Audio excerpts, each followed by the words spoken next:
महाराज बसलेले आहे आणि असं असताना महाराज हा जो कालनेमी नावाचा मुलगा होता हिरण्यकश्यपूचा, त्याचं चिंतन ऐकू आपण आता. तुझ्या मुलाला तू मारशील. देवकीला 6 मुलं झालेत महाराज. उग्रसेन महाराज हे मथुरेचे राजे होते महाराज, आणि त्यांच्या पत्नीचं नाव पद्मावती राणी. विदर्भातलं माहेर होतं त्यांचं. ज्या ठिकाणी महाराज भगवान पंढरदीश महाराज किंवा गोपाल कृष्णाची पत्नी कौंडिन्य नावाचं गाव रुक्मिणी मातेचं माहेर, तसं उग्रसेन महाराजांच्या पत्नीचं माहेर विदर्भ.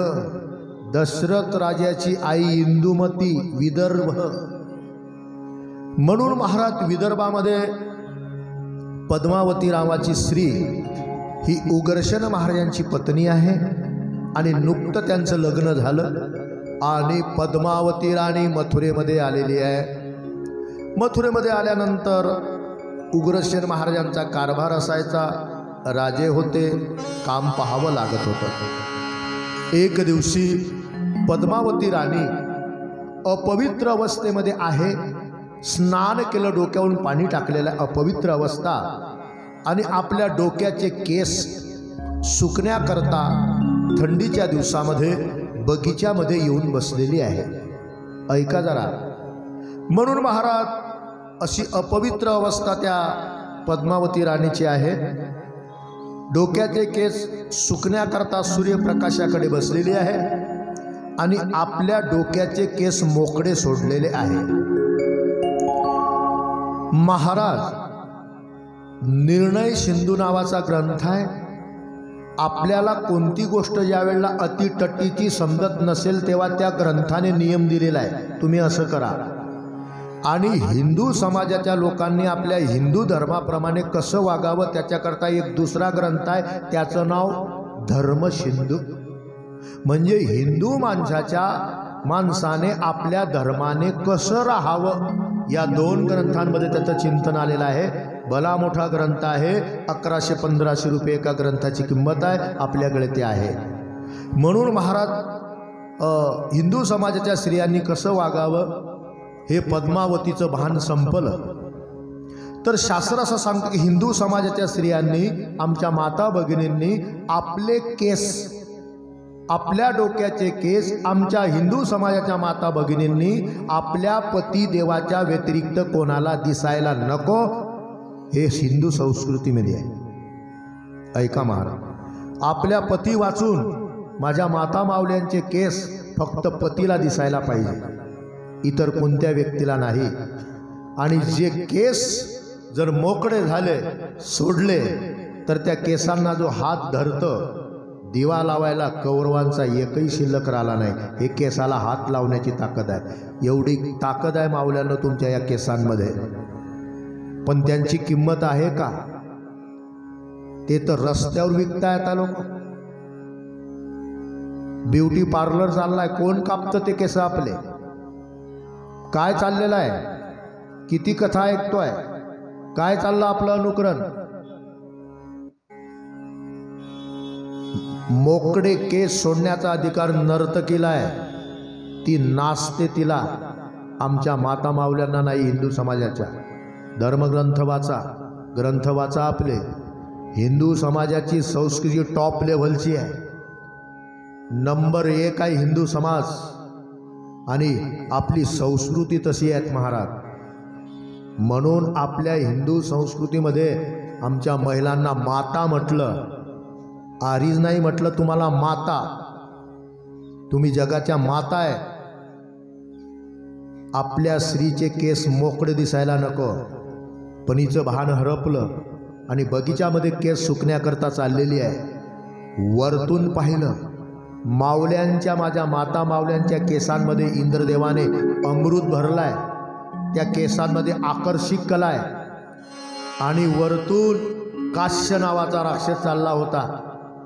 त्या काश्य नावाच्या राक्षसाने पाहिलं, कोणीतरी स्त्री बगीच्यात बसलेली आहे, हिचे केस मोकळे.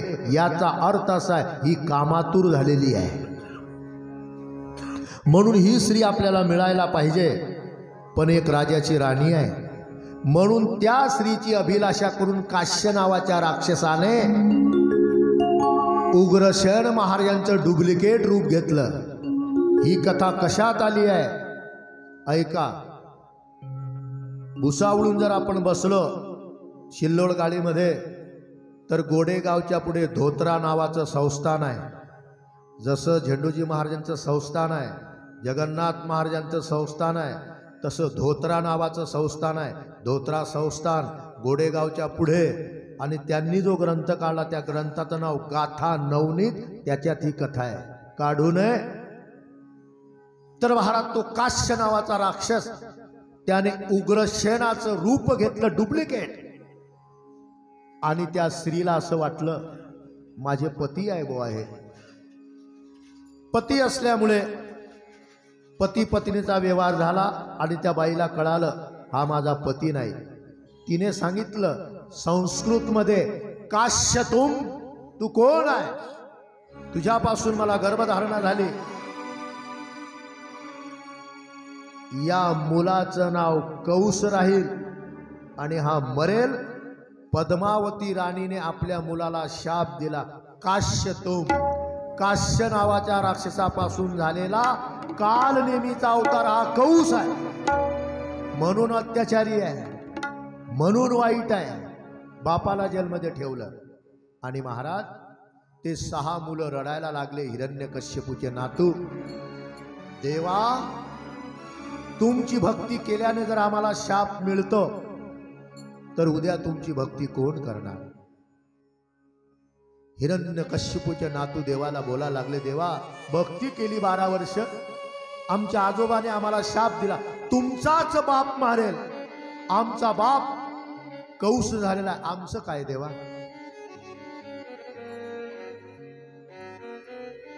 देवाने सांगितलं तुम्ही 6 मुलं, ज्या वेळेला मी गोपाल कृष्णाच्या अवतारामध्ये येईल त्या वेळेला माझी आई देवकीच्या आधी तुम्हाला माझ्या आईच्या गर्भामध्ये मी पाठवील आणि तुम्हाला एक एक क्रमाक्रमाने जन्माला घालेल. पहिला मुलगा झाल्यानंतर कौस म्हणतो मला पहिल्यापासून भीती नाही. नारद म्हणता देवा का मुलं मारण्याकरता मला पाठवतात का. भगवान म्हणता नारद मी कोणाचे मुलं कशाला मारू. हिरण्यकश्यपूने दिलेला शाप त्याचा मुलगा तो कौस झालेला आहे. ते 6 मुलं हिरण्यकश्यपूच्या शापामुळे मरावे, त्या एका राक्षसाचा शाप खरा व्हावा, एका ब्रह्मदेवाचा शाप खरा व्हावा, म्हणून त्या मुलाला मारणं गरजेचं आहे. जा तिकडे, मी कशाला कोणाचे मुलं मारू, मी व्यासांचं लिहिणं खोटं कशाला करू. अरे त्या ब्रह्मदेवाने मरीची नावाचा साधू कालनेमी झाला, कालनेमी कौस झाला, आणि तुझेच मुलं तू मारशील हे मी त्याचं खोटं करू शकत नाही. म्हणून महाराज पुण्य सारावया भेट देवऋषी,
परीक्षित राजन,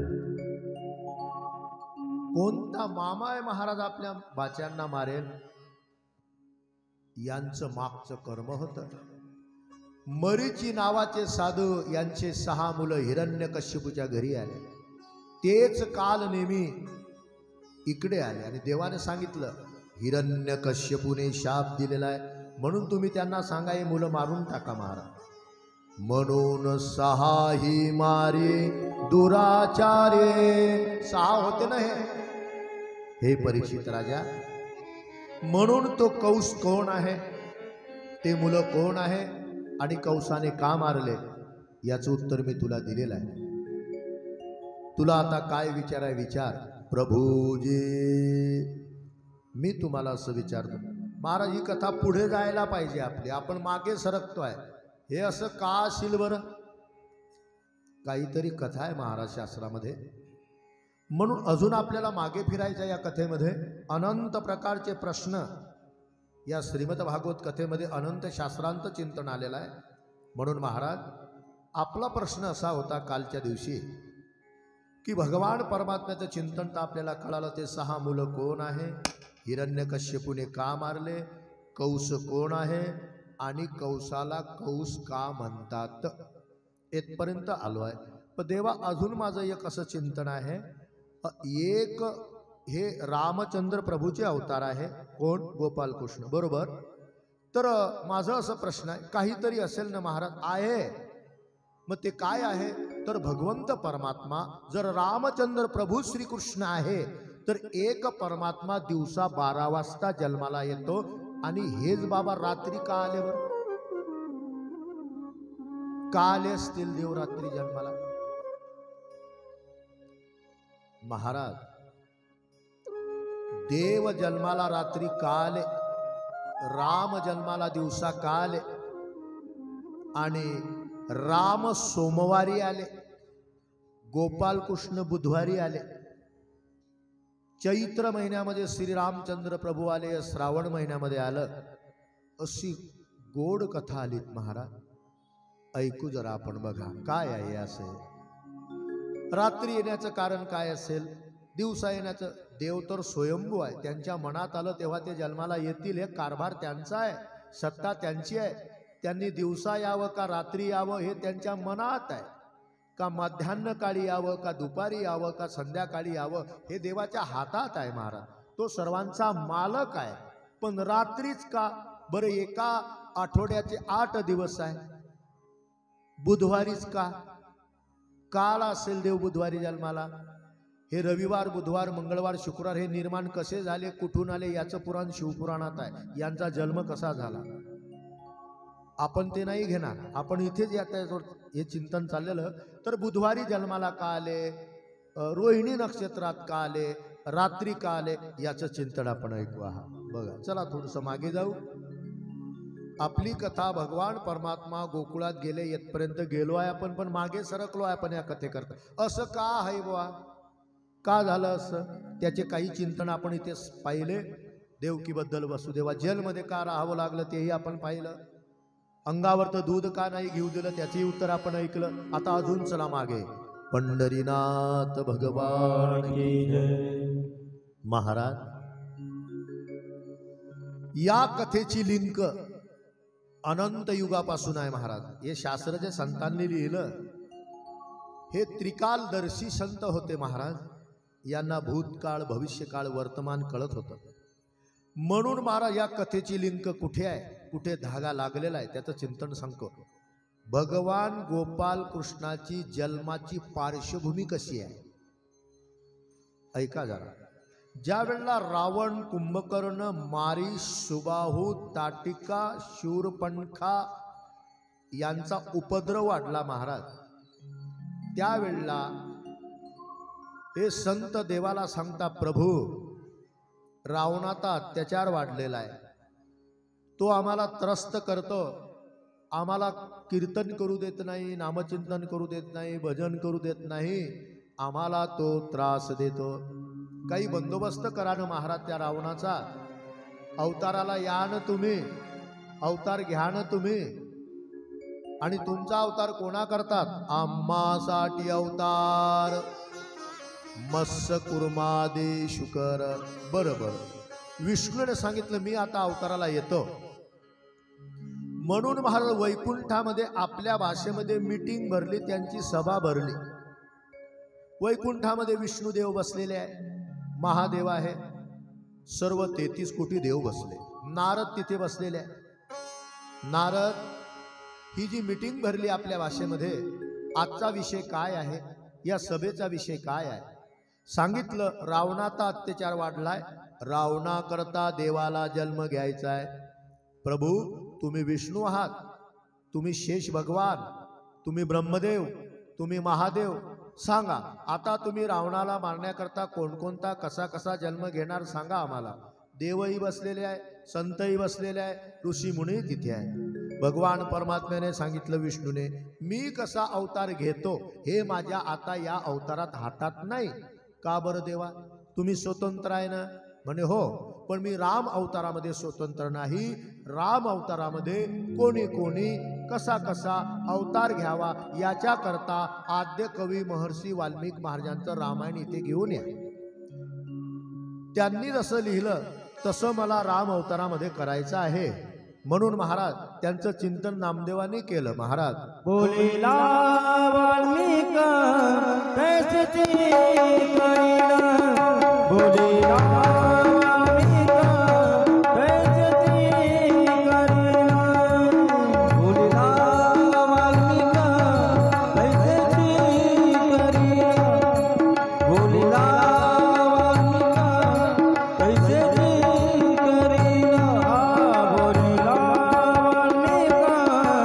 तैसेची करीना, बोलेला वाल्मिक तैसेची करीना, बोलेला वाल्मिक तैसेची करीना, बोलेला वाल्मिक तैसेची करीना. वटोनी नाविना नामामने, वटोनी नाविना नामामने, बोलेला वाल्मिक तैसेची करीना, बोलेला वाल्मिक तैसेची करीना. वटोनी दाविना नामामने, वटोनी दाविना नामामने, बोलेला वाल्मिक तैसेची करीना, बोलेला वाल्मिक तैसेची करीना.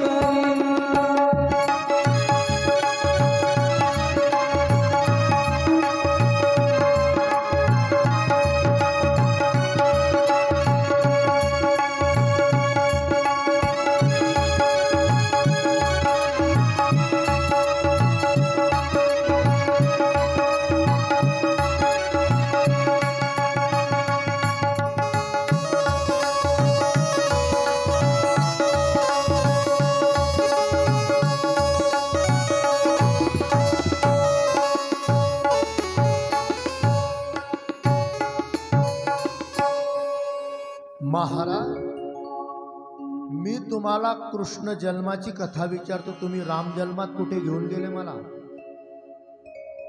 हे कृष्णाची कथा चालू आहे महाराज, तुम्ही मला रामाचं चरित्र का सांगतात? हे परीक्षित राजा, जरी कृष्णाची कथा जन्माची चालू आहे, पण कृष्ण जन्माची कथा राम जन्माच्या बरोबर जोडली आहे. असं तर भगवान विष्णूने सांगितलं, महाराज वाल्मिकाचं रामायण आणावं लागेल. बरोबर, आणलं वाल्मिकाचं रामायण. म्हणून महाराज कुंभकर्णाला मारण्याकरता मी राम नावाने जन्माला येणार. बरोबर बरं, विष्णू भगवान कुंभकर्ण रावणाला मारण्याकरता तुम्ही राम होणार. बरोबर बरं, कोणाच्या घरी जन्माला जाणार राम म्हणून? दशरथ राजाच्या घरी. त्यांचं घराणं कुलस्वामिनी काय काय वगैरे म्हणे, त्यांच्या घराण्यामध्ये पहिला माणूस सूर्य आहे. सूर्य आहे म्हणून सूर्यदेवाच्या घरामध्ये मी सूर्यवंशी राम म्हणून जन्माला येणार. म्हणजे तुम्हाला सूर्यवंशी राम म्हणतील का? म्हणे हो. म्हणून विष्णू भगवान सूर्यवंशी राम म्हणतील. परीक्षित राजा, मी तुला आता असा प्रश्न सांगू लागलो की तिथे देवाचं नाव राम आहे आणि येणाऱ्या 22 जानेवारी दिवशी, ऐका, येणारी जे 22 तारीख आहे जानेवारी महिन्याची, तर 22 जानेवारीच्या दिवशी आपलं आराध्य दैवत श्री रामचंद्र प्रभू भगवान अयोध्येमध्ये विराजमान होणार आहे. जिथे जिथे आमची कथा चालू आहे तिथे आम्ही निरोप देतो. आताही सर्व गावकऱ्यांना नम्र विनंती आहे माझी, माता भगिनी पुरुष मंडळ, जिथे जिथे हा आवाज जातो, रामचंद्र प्रभू हे आपलं दैवत आहेत महाराज. म्हणून 22 जानेवारीच्या दिवशी सर्व मंडळींनी आपण गुढीपाडव्याला जशी गुढी उभारतो तशी आपल्या घरासमोर गुढी उभारायची. घरावरती, प्रत्येक घरावरती भगवा झेंडा, भगवी पताक तुम्ही लावायची आणि त्या दिवशी पुरणपोळी, गोड वगैरे जेवण करून श्रीरामाची पूजा करून ही एक प्रकारची आपली या वर्षामध्ये दुसरी दिवाळी आलेली आहे म्हणून अशी सर्व गावकऱ्यांनी साजरी करायची. कारण या राम जन्मभूमी करता आपल्या पूर्वजांचं रक्त सांडलंय महाराज आणि आज राम जन्मभूमी पवित्र चाललेली आहे. म्हणून आपण तिथे जाऊ शकत नाही, तिथे तो आनंद घेऊ शकत नाही, पण कमीत कमी आपण रामाचे आणि राम आपले आहे म्हणून एवढं तरी त्या दिवशी करा. म्हणून महाराज विष्णू भगवान सांगतात की मी राम या नावाने जन्माला येणार आहे. तर महाराज सूर्यनारायणाच्या घरी मी जन्माला, म्हणजे मला लोक सूर्यवंशी राम म्हणतील, सूर्यवंशी राम म्हणतील. देव रात्री जन्माला का आले त्याचं चिंतन इथूनच पीठ झालाय. ऐका जरा तुम्ही. आता सूर्यवंशामध्ये जन्माला येतील, सूर्यदेवाची कीर्ती वाढेल, सूर्यदेवाचं नाव वाढेल. तिथे एक रडायला लागला माणूस, एक देव रडतोय मोठमोठ्याने. अरे सभा भरली, कोण रडताय मागे? नारद मुनी, कोण रडताय? महाराज तुम्ही असं म्हटलं की मी सूर्यवंशी राम होईल म्हणून मागे कोण रडताय? मागे चंद्र नावाचा देव रडतो. का भाऊ? मी सूर्यवंशामध्ये जन्माला झाला, चंद्रा तू का रडतो? काय तब्येत बिघडली का? नाही. मग काय झालं तुला? मी रडतोय. कशा करता? देवा, चंद्र आणि सूर्य दोन असे देव आहे की नित्यनेमाने येतात, नित्यनेमाने जातात. मग तुम्ही सूर्यवंशी राम म्हणणार तर तुमची सूर्याची कीर्ती अमर राहील. सूर्यवंशी, सूर्यवंशी. माझं काय? मी त्याच्याबरोबर काम करतो ना रात्री. म्हणे हो. म्हटलं मी काय करू? मग मी काय करू नाही? जसं सूर्यवंशी तुम्ही राम होणार, सूर्याची कीर्ती अमर राहील, तुम्ही त्यांच्या घरात जन्माला चालले, तुम्ही पुढचा अवतार माझ्या घरामध्ये घ्यावा. कोण आहे तू? म्हणे चंद्रदेव. तुझ्या घरी येऊ काय? म्हणे हो येईल मी तुझ्या घरी जन्माला. चंद्रदेव. देवा मला तुझं खरं पटत नाही. लबाड बोलतो. हातात शस्त्र धरणार नाही. माहित आहे तुझ्या कुबड्या. मला धरलं शस्त्र तू पुढचा अवतार माझ्या घरी चंद्रदेवाच्या घरी घेशील, आमच्या घराण्यात घेशील, माझी कीर्ती वाढवशील. मला तुझं म्हणणं पटत नाही. तो चंद्र रडतो आहे. देव म्हणे अजून मी राम नाही झालो. रडतोय. अरे रडू नको देवा, तुम्ही पुढचा अवतार माझ्या चंद्रवंशामध्ये घेणार, मला खरं पटत नाही. म्हणे रडू नको, मी आता राम होणार आहे. चंद्रा मला सांग, माणसाचा जन्म झाला, तो मुलगा शाळेत गेला की शाळेची मास्तरीन किंवा मास्तर म्हणतो सांगा मुलाचं नाव गोपाल, मुलाचं नाव राम आणि त्याच्या बापाचं नाव दशरथ. हे भल्या माणसा रडू नको, मी तुला वचन देतो, पुढचा अवतार मी तुझ्या घरी घेईन आणि या जन्मामध्ये मी माझ्या बापाचं नाव पुढे लावणार नाही, मी रामचंद्र लावील. बोलू नको, रडू नको तू. रामचंद्र देवाचं नाव ओरिजिनल राम आहे, पण याच्या हट्टामुळे झालाय हे चंद्र लावलाय पुढे. नुसतं राम आहे देवाचं नाव ओरिजिनल. वाल्याने रामचंद्र रामचंद्र नाही म्हटलं, नुसतं राम राम म्हटलं आहे. रामचंद्र म्हटलंच नाही त्याने वाल्याने. राम राम राम देवाचं ओरिजिनल नाव राम आहे. पण याच्या हट्टामुळे अरे मी दशरथाचं नाव नाही लावणार रे, मी रामचंद्र लावीन. या अवतारातही तुझी कीर्ती वाढवेल. आणि भगवान म्हणता तुझ्या घराण्यामध्ये मी जन्माला येईल. देवा तुम्ही माझ्या घरी जन्माला येणार, माझ्या घराण्यात जन्माला येणार. मी दिवसा नसतो बरं, मी रात्री राहतो. तुमची जरी दिवसा येण्याची इच्छा असली तर तुम्ही माझ्या घराण्यात जन्माला येणार, रात्री या. देव म्हणे एवढा फीट बांधून घेतो का म्हणे. हो आमच्या घरात येतात ना तुम्ही, मी दिवसा नसतो आणि रात्री जन्माला या आणि पहिलं दर्शन मला द्या. म्हणून परीक्षित राजा चंद्राला दिलेलं वचन, चंद्रदेव रात्री असतं म्हणून भगवान रात्री आलेले आहे. याचं कारण हे आहे. झालं चंद्रा तुझ्या मनासारखं, बंद करतो आता रडणं. आता माझं झालं. राम जन्मामध्ये माझं नाव तुमच्या पुढे आणि माझ्या घरामध्ये रात्री यायचं. हो ना, ठरलं ना, गब्बस. तिथे एक मनुष्य रडायला लागला. यांची सभा चाललेली आहे. जर हक्काने घ्यायचं असतं तर मुलाला रडावं लागतं तेव्हा मिळतं. कोण रडताय? नारद मुनी म्हणे मला काय माहीत. अरे आजची सभा का रडण्यातच जाते का आपली? मी अजून राम झालो नाही, मी होतो आहे. अजून कोणी कोणत्या खात्यावर काम करावं हेच चाललंय. कोण रडतं? तुम्ही विचारा कोण आहे. कोण आहे रे भाऊ? माझं नाव बुध आहे. कोणत्या गावचा? देवा तुम्ही राम कधी होणार? कोणत्या दिवशी? म्हणे सोमवारी. सोमवारीच का? कारण माझ्या महादेवाचं सोमवारच्या दिवशी व्रत असतं म्हणून. मग तुम्ही चंद्रदेवाच्या घरी अवताराला येणार काय? म्हणे हो. मग कोणत्या वारी? म्हणे माझ्या मनाचा प्रश्न आहे भाऊ. नाही, तुम्हाला बुधवारी यावं लागेल. का का भाऊ एवढी जयजबरी कशा करता? मी मंगळवारी बी. मंगळवारी नाही महाराज, चंद्रदेवाचा मी पहिला मुलगा आहे. मी त्या गुरुदेव बृहस्पतीच्या पत्नीला चंद्राला झाल्यापासून 27 पत्न्या सोडून मी त्यांच्या घराण्यात मोठा माणूस आहे. माझं नाव बुध.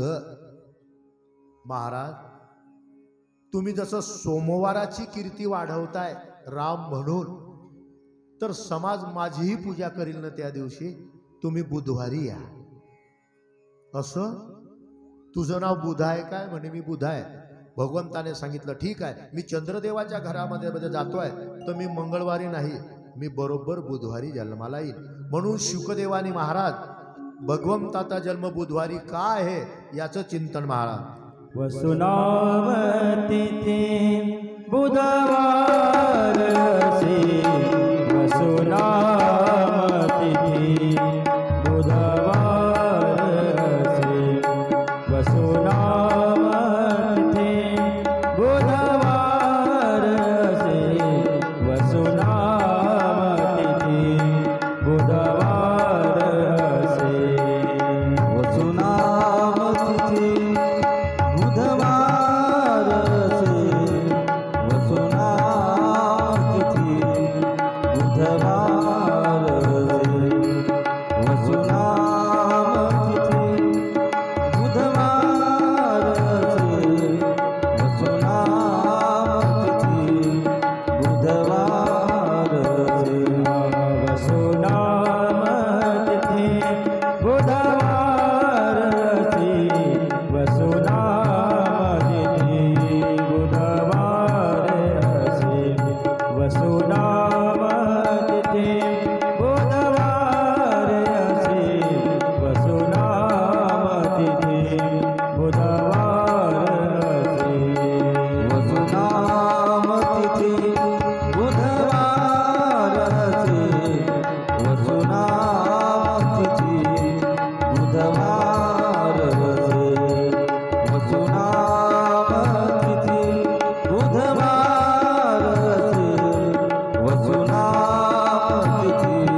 परीक्षित राजा, भगवान गोपाल कृष्ण बुधवारी जन्माला का?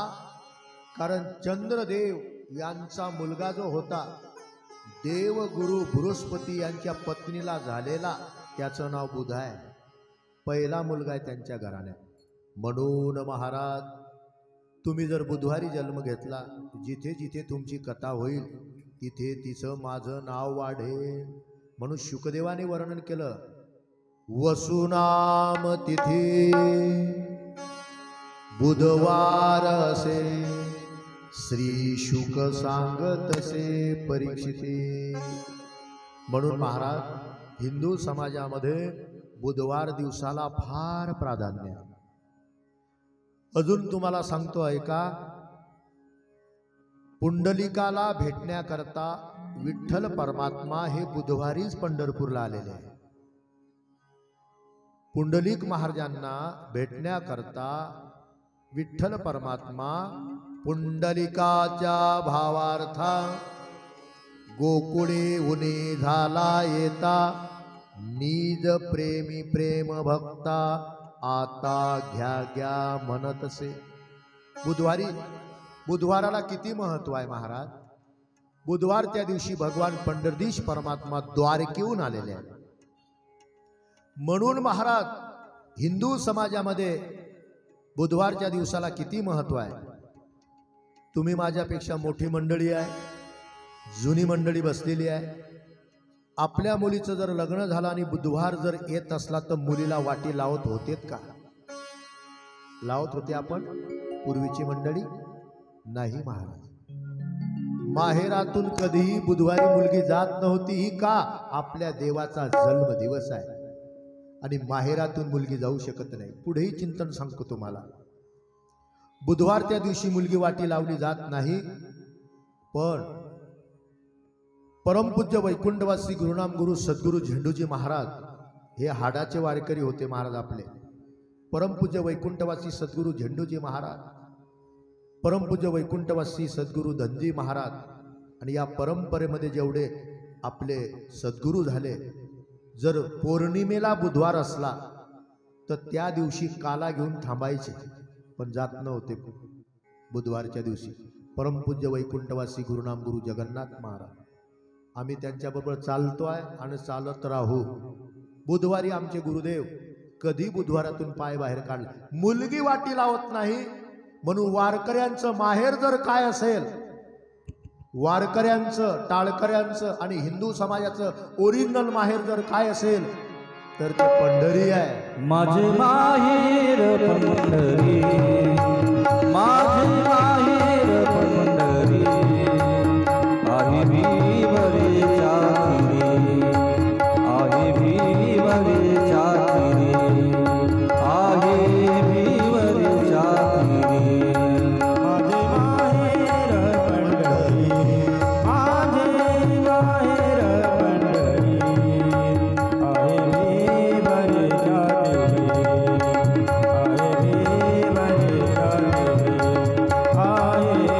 आहे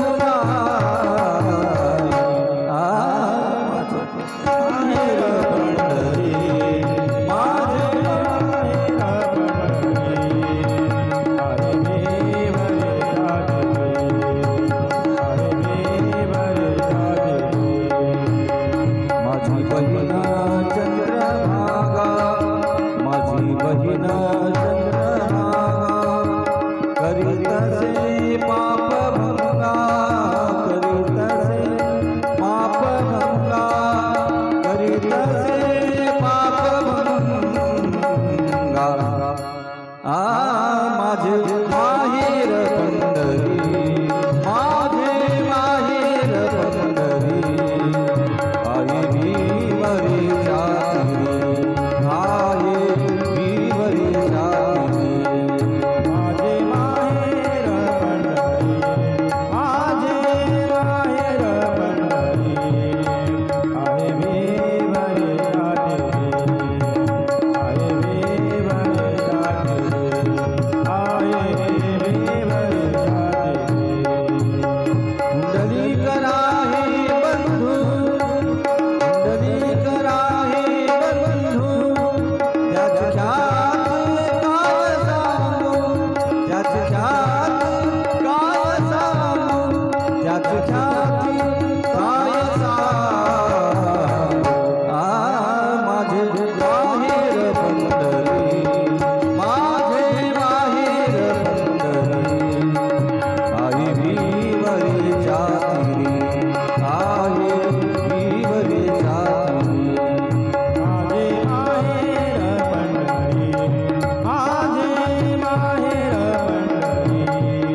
पंढरपुरातून बुधवारी का येऊ नये महाराज?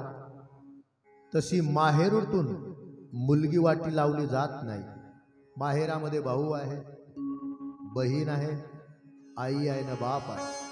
तसं पंढरपुरामध्ये आई बाप विठ्ठल रुक्मिणी आहे, पुंडलिक बंधू आहे आणि बहीण चंद्रभागा आहे आणि आपण जीव त्यांची लेक आहे.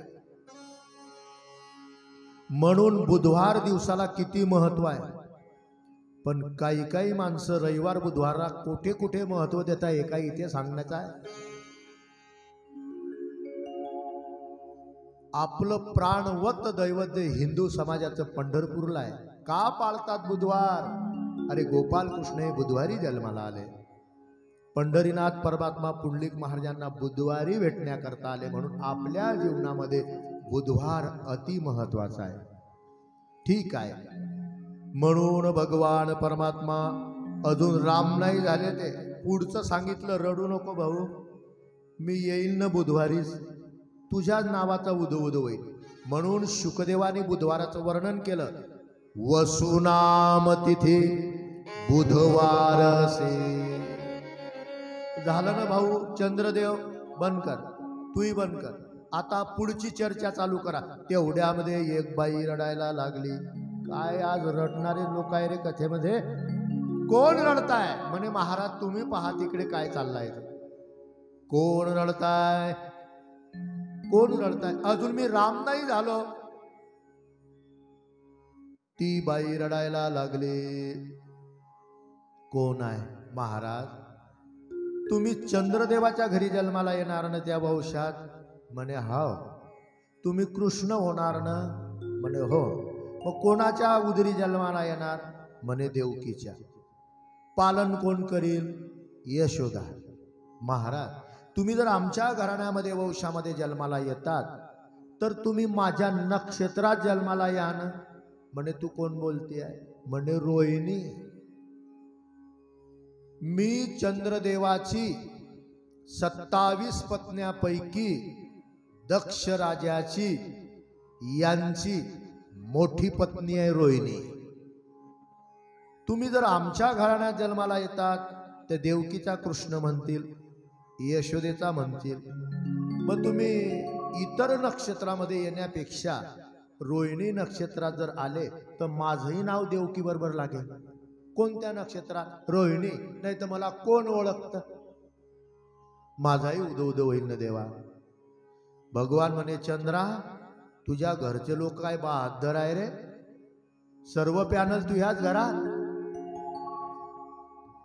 हा सर्व पॅनल तुझ्याच घरात भाऊ. म्हणे मी काय करू देवा? आमच्या घरात जर तुम्हाला यायचं असेल तर या. असं आहे मग हे. भगवान परमात्म्याने सांगितलं रोहिणी माते, जशी देवकी माझी माता राहील, यशोदा माझी पालन करेल, तशी तू माझी माता. तुझाही नाव तुझंही गौरव मी या सभेत वाढवेल. कृष्ण झाल्यानंतर मी रोहिणी नक्षत्रात येईल. म्हणून भगवंताचा जन्म कुठे आहे? रोहिणी नक्षत्रात. आणि श्रावण महिना सुद्धा तिथे होता महाराज. श्रावण महिना महाराज तुम्ही चैत्रामध्ये जर राम होणार आहे तर मी श्रावण महिन्यामध्ये तुम्ही जर जन्माला आलात तर सर्वदूर नद्या तुडुंब भरलेले असतात. सर्वदूर कशाची आबादानी नसते. गाईला चारा मिळतो, लोकांना धनधान्य मिळतं. तुम्ही असं करा, श्रावण महिन्यात जन्माला या, म्हणजे माझंही नाव तुमच्या कथेला लागलेलं राहील. भगवंत परमात्मा म्हणता ठीक आहे, मी श्रावण महिन्यामध्ये जन्माला येईल. म्हणून भगवान परमात्मा वसु नक्षत्रामध्ये आले, श्रावण महिन्यामध्ये आले, बुधवारी आले आणि रात्री आले. याचं कारणही हे आहे. पंढरीनाथ भगवान की जय, प्रभु रामचंद्र भगवान की जय. म्हणून